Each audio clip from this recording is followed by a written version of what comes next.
few moments later. চলে যায় বাড়ি ছেড়ে, এই বাড়ি থেকে বেরিয়ে চলে যায়। A few moments later.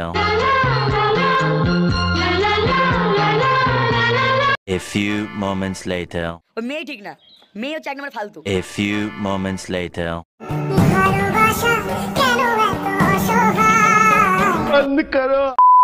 দুটো বউকে নিয়ে কোনটা কুন্তি খেলা করে যায়, ন্যাড়া না হয়েও বারবার বেল তলা যায়।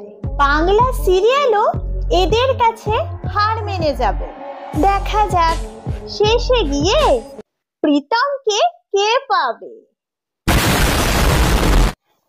তো কেমন আছো সবাই? তো আজ আমি কথা বলবো কলির কেষ্ট প্রীতম। মেয়ে পটানো থেকে বিয়ে করা, কোনো কিছুতেই নেই কম।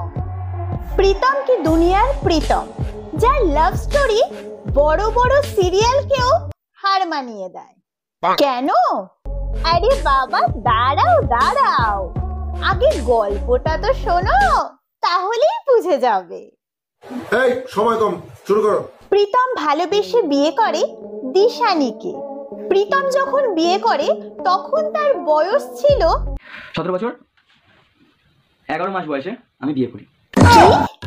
17 বছর? মানে যে বয়সে সবাই ক্যারিয়ারের জন্য পড়ে, সেই বয়সে আমাদের প্রীতম দাদা ফুল সজ্জা করে। তারপর হঠাৎ প্রেমে বাধা পায়। বিয়ের কিছুদিনের মধ্যেই দিশানি উড়ে চলে যায়। কিন্তু কারণটা কি ছিল? আমার বাড়িতে মন খারাপের জন্য খুব বাড়িতে মন খারাপ করে, ও বাড়ির সঙ্গে কথা বলবে, তোমার বাবা ফোন থেকে ও মায়ের সাথে কথা বলানো শুরু হয়, ওর মায়ের সাথে কথা বলে। আমি সানডে দিন ছুটি থাকতাম, আমার কমপ্লেক্সে কাজ লেগেছিলাম মেডিসিনে, সানডে দিন ছুটি থাকতো। ওপরে গিয়ে ওর আমি বসে আছি, সেই সময় মা ফোন করে বলে ওখানে থাকতে হবে না, তুই চলে আয়। মন গড, আমার মা বাবা আমি দিদি করে কথাগুলো বলছি, মিথ্যে বলছি না। ওর মা ফোন করে বলে তুই চলে আয়, সংসার করতে হবে না। আমার কাছে ফোনটা স্পিকারে আছে, বলছে হ্যাঁ। তো বলতে গেছে আমি একজনকে পাঠাচ্ছি, তো যেটুকে চলে আয়। আর আমার কথা দিয়েছিল কখনো আমায় থেকে বাড়িতে যাবে না, গেলে দিন একসাথে যাবে।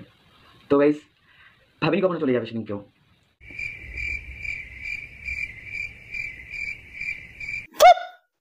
এতটুকুই বুঝলাম, দাদার কথার মতন দাদার সংসারটাও খুবই তাড়াতাড়ি ভেঙে গেল। এটা তো রইল দাদার বক্তব্য। এবারে দাদার বউ দিশানি কি বলছে?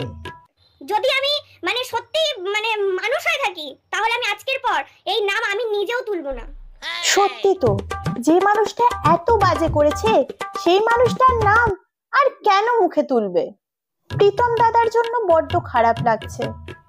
গা থেকে বিয়ের গন্ধ যেতে না যেতেই কেমন লাগছে আজকে? বিয়ে করে কেমন লাগছে? কি জোরে শুনতে পাচ্ছি না।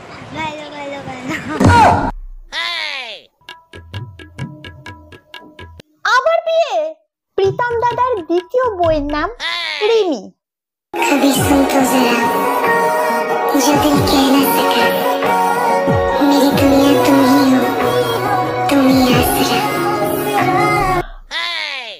আগেরটাকেও তো এইভাবে ভালোবেসেছিলে, তাহলে পালালো কেন? আমি ভালো আছি, তুই ভালো থাক, তুমি নিজের মতো, বাস আমি ওকে চাচ্ছি না, এটাই চাই। আর তুই বলছিস না যে একমাত্র যদি আমরা ও সংযুক্ত করতে পারবে দিবে না,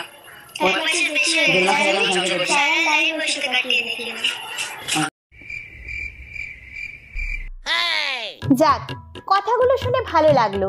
আশা করি রিমির সাথে তুমি ভালোভাবে সংসারটা করবে।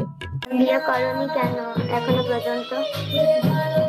আর বিয়ের কথা বলো না গো। এমা, তুমি প্রীতমকে বিয়ে করলে না? তাহলে এখন এইসব বলছো কেন? তোমরা তো নাকি সারা জীবন থাকবে, কিন্তু তোমাদের বিয়ে তো কিছু মাসও টিকলো না। ওই মেয়ে ঠিক না, মেয়ে হচ্ছে এক নম্বর ফালতু। যে আমার জীবন আসবি তো জীবন তছনছ করে দেবো, আমার জীবন আর ডুববি না। যাকে ভালোবেসে বিয়ে করলে এখন তাকেই এসব বলছো? থাক প্রীতম দা, বলছি যে তোমার কুষ্টিতে বইয়ের যোগ ভালো নয়, তাই এইসব ঝামেলায় আর পড়ো না। কিন্তু একটা কথা তো জানাই হলো না, যে তোমার সাথে রিমির ছাড়াছাড়িটা কেন হলো?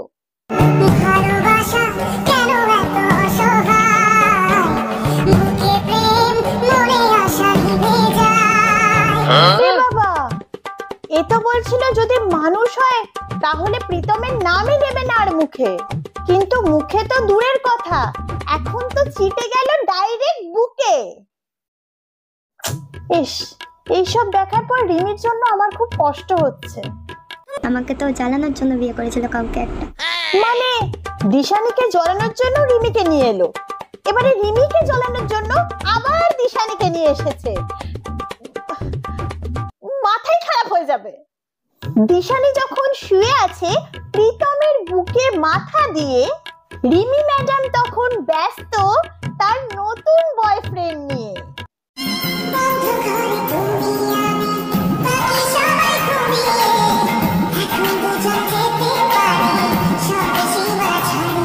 বয়ফ্রেন্ডের নাম বিট্টু। বিট্টু, কিউট নাম।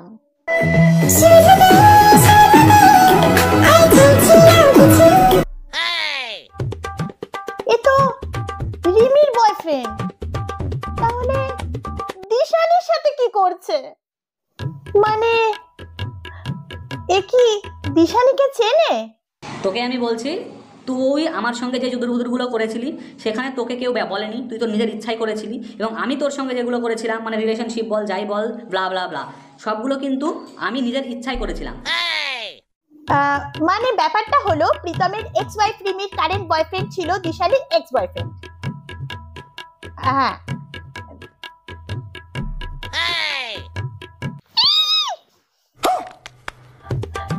সালা এদের ইকুয়েশন বুঝতে বুঝতে তো আমি পাগল হয়ে যাব।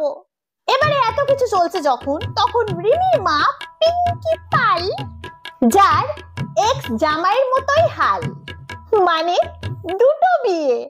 বলেন কি?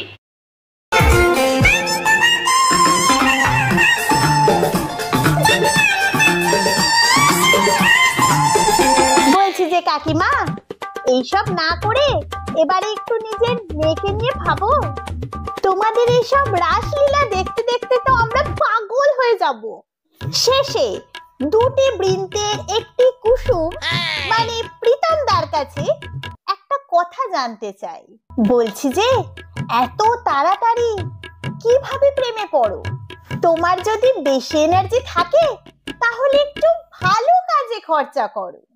ঠিক ঠিক। এদের নিয়ে ভিডিও করা সত্যি খুব কষ্ট। এইসব নিয়ে ভাবলে সালা মাথাই নষ্ট। তাই আমি আর রিস্ক নিতে পারলাম না। আজকের ভিডিওটা আমার এতটুকুই।